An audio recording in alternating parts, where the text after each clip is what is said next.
Bom dia, boa tarde, boa noite. Não sei de onde você está me escutando hoje, mas eu vou me apresentar um pouquinho. Meu nome é Maria Júlia, eu estudo na Universidade Federal do Paraná. Estou no 10º período de Letras, Língua Portuguesa, e hoje eu estou cursando uma última disciplina que para mim foi um presente, que é a disciplina de Literatura Infantil. Que é assim, algo meio raro nas universidades hoje em dia, né? Mas é um assunto que precisa ser tratado e que é muito importante para a nossa formação enquanto professores que poderão também atuar no nível de educação básica. Então, nessa disciplina a gente estudou algumas obras e uma delas foi a obra Peter Pan. E muita gente já conhece essa obra e tudo mais, vindo dos filmes da Disney, porém, poucos leram efetivamente, e é uma obra que, olha, vale muito a pena. Então, vou iniciar aqui falando um pouco sobre este livro.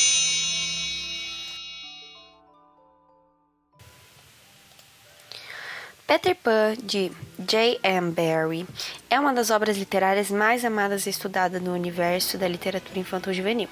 Ela foi publicada pela primeira vez em 1911, após uma estreia em forma de peça de teatro em 1904. A história do famoso menino que nunca quis crescer e a sua fuga para a Terra do Nunca não apenas cativa com suas aventuras, mas também é capaz de fomentar discussões sobre temas profundos que numa literatura e numa leitura, superficial e passiva são frequentemente invisíveis. Embora seja vista como uma obra encantadora, o Peter Pan também é um reflexo das tensões sociais, culturais e psicológicas de seu tempo. A obra que segue a história de Peter Pan, um garoto travesso que vive em um mundo onde o tempo não passa e a vida é uma eterna brincadeira, o sonho da criança, mas apresenta também outros personagens complexos, como por exemplo a Wendy, uma menina que é cheia de imaginação e que acaba assumindo o papel de mãe para os meninos perdidos. Tratarei também aqui de uma personagem bem menos central. Personagens também planos, como a Naná, uma babá que é nada típica, e tratarei também do Sr. Darling, o pai das crianças, que paradoxalmente demonstra um comportamento bem mais infantilizado do que o das próprias crianças. Barrie também insere na narrativa, de modo proposital ou não, o que é mais possível, uma forte crítica social, incluindo os papéis de gênero, a ideia de uma infância como uma fase da liberdade e o desejo de escapar das convenções da vida adulta. Esse podcast busca analisar esses aspectos, proporcionando uma reflexão da obra sob diferentes perspectivas, incluindo uma... Bom, para iniciarmos tecendo um breve contexto, o livro foi escrito em um período em que as normas de gênero eram rigidamente definidas e a sociedade britânica ainda refletia fortemente a separação de papéis masculinos e femininos. Dentro dessa estrutura social, Wendy é apresentada como uma figura que cumpre a função tradicional de mulher, ou seja, é a cuidadora, é a que garante a ordem. Desde que é introduzida na narrativa, ela assume então o papel de mãe, primeiro ao brincar com seus irmãos de casinha, sendo ela a ocupante do papel da mãe, e segundo, cuidando dos meninos perdidos na Terra do Nunca. Já na Terra do Nunca, como trazida para exercer esse papel, e somente esse papel, ela assume a costura de roupas, conta histórias, organiza o espaço, põe todo mundo para dormir no horário correto e por aí vai. A única coisa que ela não faz é dar aquele surtinho de lei que toda mãe cansada dá de vez em quando. Esse comportamento, que é admirado e reforçado ao longo da história, é visto como um ideal feminino da época. Wendy, ao contrário de Peter, não só aceita as responsabilidades de cuidar, como também se orgulha dessa função. O fato de Wendy ter o controle sobre essas tarefas de organização e cuidado, e também de Peter, por outro lado, o próprio Peter Pan vive em um estado de constante liberdade, sem responsabilidades, alguém que rejeita o alcance da maturidade e se recusa a crescer, revelando muito sobre as expectativas sociais da época, o que pode ser interpretado como uma resistência à ordem e às estruturas associadas ao mundo adulto. Afinal, ninguém ou nenhuma criança sonha em pagar contas e ter de se preocupar com trabalho, né, para garantir aquele pão de cada dia. É por isso que ser criança é mágico. E eu vou abrir aqui um parênteses. A criança só tem vontade de crescer quando esse crescimento é atrelado à liberdade de se fazer o que se quer fazer, sem ter nenhum adulto chato ou um adulto ajuizado dizendo o que se deve ou não fazer. Fecha agora o parênteses, continuando. Ao mesmo tempo, essa recusa de Peter também reflete a fuga das responsabilidades emocionais que o mundo adulto impõe, como, por exemplo, a obrigação de cuidar, tomar decisões ou se preocupar com o futuro. Isso é contrastado de modo brutal com a aceitação de Wendy de seu papel tradicional, mostrando as limitações impostas a ambos, tanto para as meninas quanto para os meninos. Isso se deve ao que se espera de uma menina desde muito cedo. São aquelas frases, né, que ficam ecoando na nossa mente. E eu acredito que nenhuma experiência é única. É aquele sente-se direito, você já é uma mocinha. Ou meninas amadurecem mais cedo mesmo.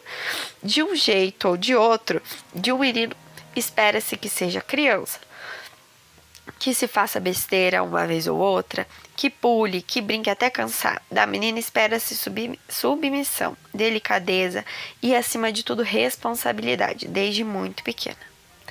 Apesar de Peter ser tratado como um herói independente, não deixa de precisar do carinho e do cuidado de Wendy quando ele chora ao lembrar de sua mãe, por exemplo.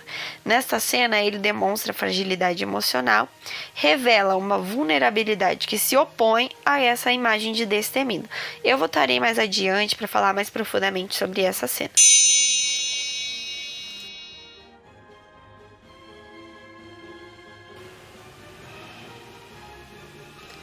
O Sr. Darley é um dos personagens planos da narrativa. Ele é tratado de modo bem sucinto, quase sempre aparecendo em cenas meio cômicas e que constantemente o retrata como um homem bronco, infantilizado, carente de atenção e extremamente preocupado com opiniões alheias. Como ele será visto pela sociedade, é sempre voltado a isso. Enquanto a figura de Wendy é idealizada como uma mãe e cuidadora, o Sr. Darley, em grande parte da narrativa, é mostrado como uma figura emocionalmente imatura que não consegue lidar com as responsabilidades que deveriam ser suas, como, por exemplo, ser o pai da família. Sua relação com a cachorrinha Naná, que é tratada como a verdadeira responsável pelas crianças, revela essa imaturidade de forma escancarada. Em vários momentos ele é ridicularizado não apenas pelas suas atitudes infantis, como ao se recusar a tomar os remédios, mas também pela sua incapacidade de controlar as situações que ele mesmo cria. Ao se comportar de forma irracional, o Sr. Darley é, por vezes, apresentado de maneira cômica, mas, ao mesmo tempo, essa infantilização serve como uma crítica velada às expectativas que a sociedade coloca sobre os homens. A pressão para ser o chefe da família, digamos assim, né? A figura autoritária e responsável é algo que ele relativamente falha em cumprir. Isso se reflete na relação dele com a Naná e na forma como ele lida com as dificuldades familiares. Parece que ele não tem voz ativa. Quando ele amarra a Naná no quintal, deixa ela lá, tentando afirmar ou reafirmar sua autoridade sobre a casa, ele mostra uma falta de compreensão de seu papel como pai, uma tentativa desesperada de recuperar o controle que ele nunca realmente teve. Chega até a dar dó. Ainda nesse ato meio desesperado, ele erra, pois assim as crianças ficam sem supervisão de um responsável, que não é ele, diga-se de passagem, é de um animal, e é aí que as crianças desaparecem. E ele se culpa muito, isso aparece muito no final da narrativa. Parece que na narrativa há uma sugestão ou crítica de que na sociedade as nossas falhas e limitações são frequentemente mascaradas pelas expectativas sociais, devendo sempre ser mantida a aparência do controle e de autoridade.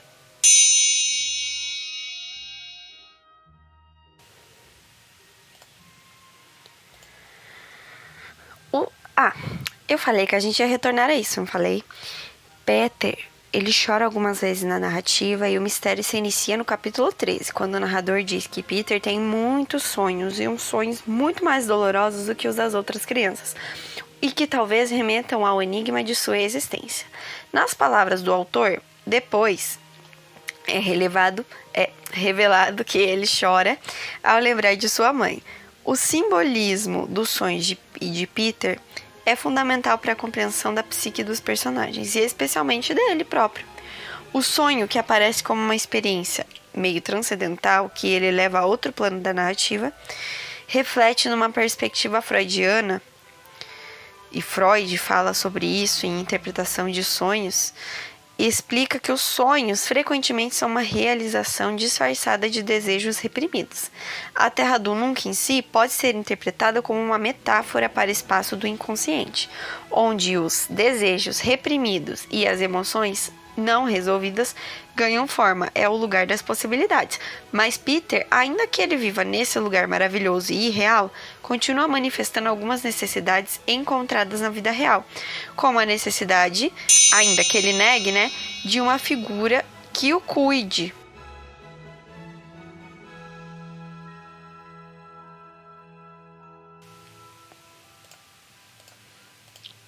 Bom, eu queria falar um pouco sobre esse universo da criança, da brincadeira.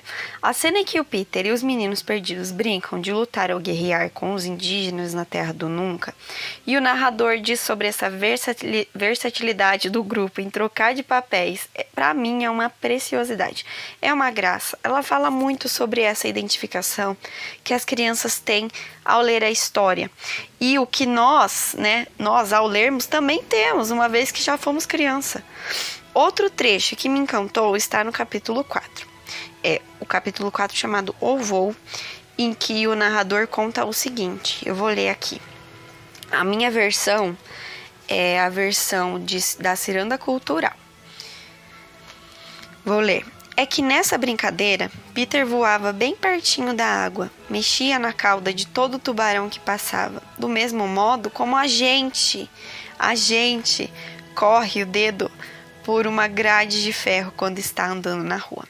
Esse elemento, essa ação de passar os dedos por uma grade, para mim é maravilhosa, porque ela traz para o leitor, o público-alvo, que é a criança, a fim de figurar uma imagem em que Peter toca de leve, num tom de brincadeira, a cauda dos tubarões, retoma uma lembrança bastante palpável para as crianças. Pelo menos para mim, foi muito palpável. Traz ainda o pronome, esse pronome que insere o leitor na conversa, esse agente, ele se coloca próximo, desse leitor. Outro traço que aproxima o leitor implícito à narrativa é esse tom de conversa informal, que compreende os anseios da criança. No trecho do capítulo 5, dessa minha versão também, há uma seguinte frase. A frase é a seguinte: sentindo que Peter estava para chegar, a Terra do nunca mais... Não, peraí, me perdi. Sentindo que Peter estava para chegar, a Terra do Nunca mais uma vez despertou para a vida. Deveríamos usar o verbo no mais que perfeito e dizer despertara, porém, despertou é a melhor e sempre foi usado por Peter. Aqui, o autor ele aproveita dessa resolução para a norma gramatical, que pode ser um grande enigma para também outras crianças e outros adultos. Por que devo dizer isso ao invés daquilo? Como eu posso dizer determinada palavra ao invés de outra, considerada melhor, que soa artificial e determinada pessoa da qual admiro não vai utilizar. Então, ele prefere aqui e ele explica o porquê de ele usar despertou ao invés de despertar nesse tom mais informal. O Peter Pan é uma obra literária rica que permite inúmeras interpretações e reflexões. Ela nos convida a questionar a natureza da infância, os papéis de gênero, os conflitos internos e o desejo entre liberdade e necessidade de pertencimento. Por meio dessa análise, podemos explorar não só os limites e desafios impostos pela sociedade, mas também as complexas emoções humanas que nos definem como seres sociais e afetivos.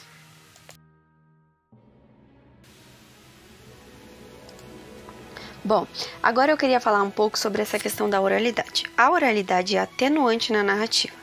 E esse narrador, contador de histórias, responsável por filtrar a aventura narrada e refletir, ele explica, né, as suas escolhas narrativas. Ele se insere no discurso e, num rompimento da quarta parede, como a gente fala no cinema, ele conversa com o leitor, chamando esse leitor à ação. É o que vemos no capítulo 5, no trecho em que o narrador retrata a seguinte cena, e eu vou ler aqui de novo. Agora vamos matar um pirata para demonstrar o método do Capitão Gancho. Corisco é a vítima. Sem querer, o desgraçado esbarra de repente no chefe, desarrumando sua gola de renda. O gancho se ergue, escutamos o barulho de alguma coisa se rasgando e um grito. Então o corpo é chutado para o lado e os piratas continuam sua caminhada. O capitão nem sequer tirou o charuto da boca. É contra esse homem terrível que Peter Pan tem que lutar. Qual dos dois há de vencer? Essa pergunta, né, que eu queria focar. Qual dos dois há de vencer? Esse narrador, ele está se inserindo e conversando com o leitor novamente, como faz na narrativa toda, né? E até é importante mencionar aqui esse papel de que ajuda, né? Esses recursos que ele utiliza para formar uma imagem visual do movimento que está acontecendo ali naquele momento em que narra. Ele deixa claro estar narrando algumas das narrativas de Peter e nos deixa curiosos em relação às outras. Ele fala coisas do tipo, eu poderia contar aquela em que... 3 pontinhos. Ou daquela vez em que Peter... e 3 pontinhos. São elementos que engajam o leitor de uma maneira muito inteligente. É válido também lembrar que essa história de ficção nasce do teatro e que esses diálogos com o leitor eram mais facilitados e poderiam ter um retorno imediato, né? Mais imediato do que um livro. Resta a dúvida, esse livro é um livro só para crianças? A resposta é um absoluto não. Peter Hunt, no livro Crítica, Teoria e Literatura Infantil, discute sobre essas funções da literatura infantil e afirma que há alguns elementos intrínsecos ao texto que o caracterizam. É uma literatura para todos e também pode alcançar a todos. Eu, por exemplo, amei ler esse livro. Me senti como se estivesse há muito tempo longe de casa. E agora, quando adulta, chegasse em casa e encontrasse aquele meu prato favorito que só a minha mãe sabe fazer. Esse livro foi para mim aquela memória afetiva que nem eu sabia que existia. Eu sorria lendo e às vezes me emocionava. Era para mim um retorno aos meus dias de criança. E é isso que o Hunt fala. Ele fala que o que está dentro do texto decide qual público encontrará. Para ele, há camadas de significação que são construídas e podem ser acessadas, não importa a idade do leitor. E, de novo, são camadas.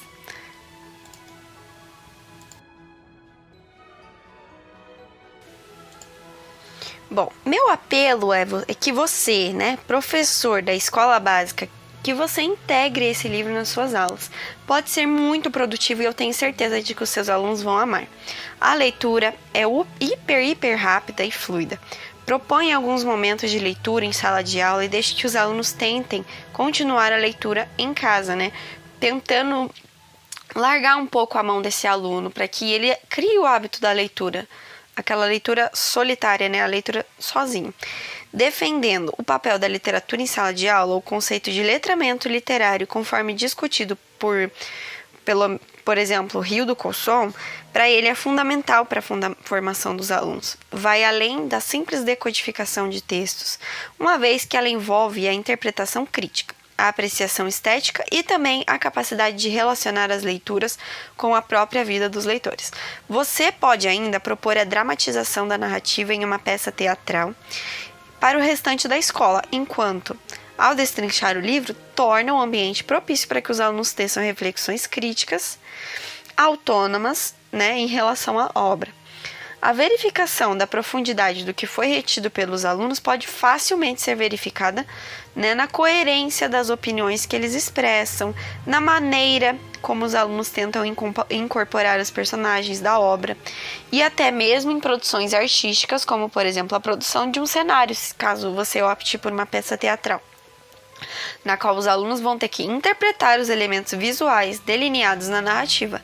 Fica aí o convite, não esqueça de me contar as suas ideias e também os resultados que você obteve.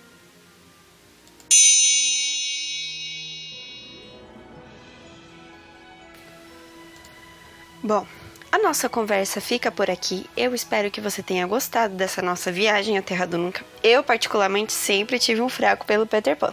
A minha amiga Maria Eduarda, minha amiga de infância, ela queria muito casar com ele. Eu tenho certeza de que ela deixava aquela janela dela aberta sempre, para que, com sorte, ela recebesse essa visita. Um beijo grande e até a próxima!